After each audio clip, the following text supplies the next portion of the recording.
everyone, Lexi here and welcome to Train Insane, a video series that will teach you how to fly FPV as well as to exceed your peers in doing so. Now, first things first, I actually need to say it because it's actually funny. I'm getting some feedback on the tracks and on the tutorial series, so thank you so much for telling me about all of those things. Much appreciated. But it seems like a lot of those tracks you like, I like it, it taught me a lot, but I hate it so much, and then I hate you. So I will forgive you, it's okay, just leave me some love in comments or something, just so I get like nicer vibes, please. So in today's lesson, you will hate me a little bit more. You're welcome. Because today we're gonna be learning about a split S. Yes, the day has come, it was bound to happen, and the track is actually pretty brutal, but it will teach you how to split S perfectly, okay? That's what counts. Before we start, if you're not familiar with anything that's on your screen right now, please stop this video. This is how I save time. All of the information is also down below in the description box. And thank you very much to sponsors of today's video, FPV24, Torval, and Tattoo, as well as the smaller sponsors that you can see on the bottom of your screen right now. And last but not least, thank you very much, Boner FPV, for creating this track for everyone to hate. Yeah. And now, without further ado, let's just get to it. Let's start with what is a split S. And you probably saw it in some of my other tracks. Now, here, see the Velocidrone logo is above, and then we come back and take it from below. And this is going to be the entire training. We're just going above one and into the other, okay? This is the entire thing that we need to know. This is used a lot in racing for just turning around or changing the direction of the track. It is also used a lot in freestyle or cinematics. There's like something like a bridge and you just want to go above it, or like a tree. This is also going to be a split S, see, like this. This is also a split S or type of a split S. You may also do it with some buildings. So if we go like here, wait, a little bit too far. So if we go like here, yeah, I'm gonna go around it, like above, then down. This is also a split S. All of it is a split S, and you need to learn how to do it because it's like the basic movement. But don't worry, we're gonna get through it. Now let me just show you the most mean things in this track. One of them being, at the beginning of the whole series, I told you that you can take over this track like this. Well, you cannot anymore. As you can see, it will not work. You do have to go above to be able to go below. This will not help you at all. No chance, not even like this. No chance. Now another bad thing or mean thing is that you cannot go too high, because as you can see, it will not get you if you go too high. You have to go a little bit lower between those two flags, a little bit higher than those flags. Actually, I think here will still catch you, yeah, but it will not catch you if you are too high. This is all made in the purpose of teaching you how to do the split S in the best possible way, so don't go after me. Now, let's go. Let us start with 3 ways of approaching this obstacle by level, and then get to how to train and what to train to get better. So my dear beginner pilots, I understand this one will be a little bit harder. So what you're gonna probably do is to go here, overshoot it a little bit. You may crash into this tree, it's there for a reason, or in the floor, that's absolutely fine. And then you may be kind of just going like this. Try to turn, so a lot of the turning sessions will be useful. If you haven't seen our turning video, this is the moment. And that's basically the way in which you probably will go through it. Now, if you're an intermediate pilot, you'll probably try to do it super fast, and it may look more or less like this. There will be a lot of like corrections and just being like, yeah, I can do it. This is absolutely fine. Look at me. All good. Now, if you are an advanced pilot, this is gonna be a way different thing for you to do, because you know, smooth is fast, slow is fast. I've been saying it so many times, I don't think it really makes sense anymore. But as you can see here, it really does make sense. Now let's go through all of those timings.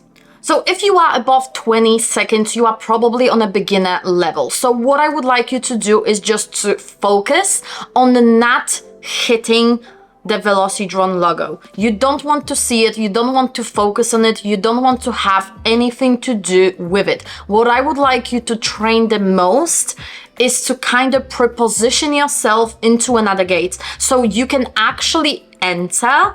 Let me just show this in slow motion. So as you can see here, I'm entering this, already turning to another gate. So you don't want to go straight ahead and then turn around. So beginners, freestylers, and cinematography pilots, here is a drone on 30 degrees. And still, what I would like you to do is not to just go straight and then turn around and then go straight and look for another Velocidrone which is here and you're like, oh, this is where I'm going. I don't want you to do it. I would like you to train to, you know, you're gonna go here and then you're gonna go down, yeah? This is basically the thing that we are doing. So what I want you to do is to start turning while you're already going in it. So you find yourself straight in front of this one right away. And you can do it just like turning with roll and yaw. Now, if you are below 20 seconds up to 15 seconds, you are probably somewhere around the intermediate level, and that's absolutely okay.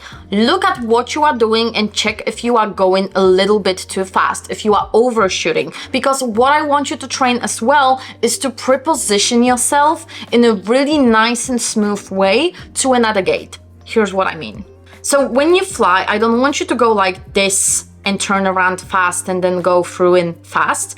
I would like you to instead just focus on going here and turning already, okay? You don't have to be super fast about it. You can go a little bit far, yes. But what I want you to do is to kind of focus on before you even here, you turn around. Yeah, this is absolutely fine. Now, once you do this, you can start learning how to go in a way in which I would like you to, which is like that, okay? So you can try to do this type of a movement and just see how close you can get to this top of the gate. I know it's tiny, but this is basically the movement that I want you to do, because I want you to do the splitters kind of like this, okay? Now, if you are below 15 seconds, you are already doing a great job. And all I want you to do is to focus on being as close to this gate as possible. Make it almost like kind of, you know, your prop should kiss the gate. Like, it shouldn't really kiss the gate, but it should be like that close, like almost there, almost there. Not even the tips, okay? Just close, kind of. So in the movement, you just want to smoothly go around the gate. So it's kind of like if you are turning or orbiting something around and you're going like this, but you want to do it in the other dimension. So you want to kind of go around the top of the gate or the top of the obstacle that you are trying to split as. Now let me show you how to go properly through this track without talking, because as you know, I'm so much better at flying when I'm not talking.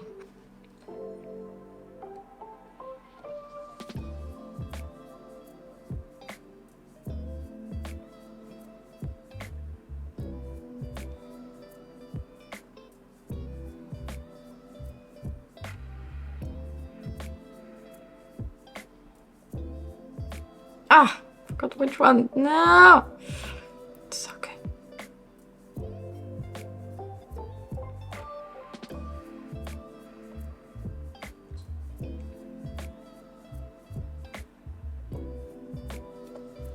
Okay, doable, doable.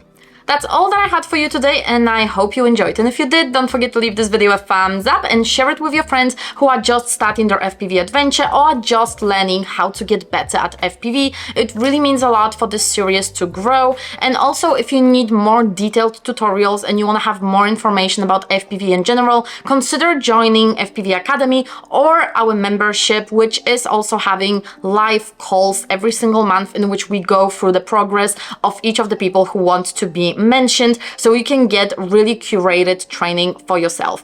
Also, don't forget to follow our monthly calendar, which is delivered to your inbox for absolutely free every single month. And yeah, don't forget to subscribe so we can get to the next lesson, in which we will be talking about a wide slalom. So yes, in the last lesson we talked about the normal tiny slalom, and now we're gonna go a little bit wider. And I just didn't want to make all of the slalom videos like one by one, because it's gonna be a little bit confusing. So it's gonna be now like slalom something, slalom something, slalom. So it's, you know, a little bit better. So thank you again very much for watching. And if you just learned how to do a splitters, come back to all of the other videos and all the other tracks and get your result that much better after learning how to do a splitters properly. really banner like it. So thank you again very much for watching, and I'm gonna see you in the next one. Stay awesome, fam. Bye.